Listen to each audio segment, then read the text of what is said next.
Huzuni na majonzi katika mji wa Kaloleni, kaunti ya Kilifi. Hii ni baada ya familia hii kumpoteza mwanao Millicent Muthoni mwenye umri wa miaka 14 na mwanafunzi wa gredi ya 8.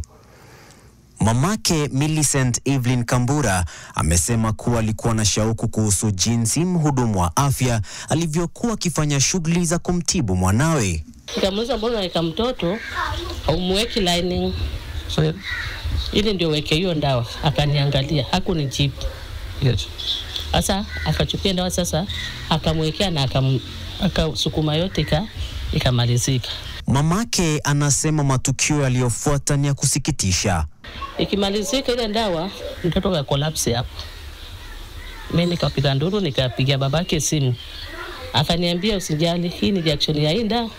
Ya inda inakuanga hivyo 5 minutes atakuwa sawa. Ila badala ya kupata afueni, mwanawe alitokwa na povu mdomoni. Ndipo familia hii kaamua kumhamisha kutoka hospitali hiyo ya Bombolulu hadi Mariakani.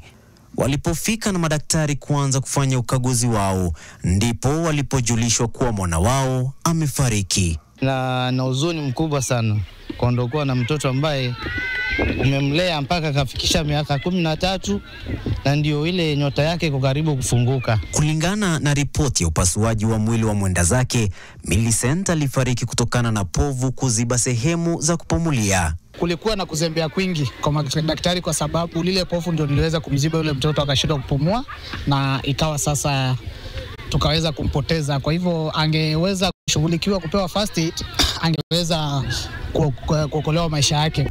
Huku familia ya mwenda zake Millicent ikisubiri majibu kutoka maabara ya serikali, maswali mengi yameibuka kuhusu wajibikaji wa wahudumu wa afya katika hospitali hiyo na udhibiti wa dawa hospitalini.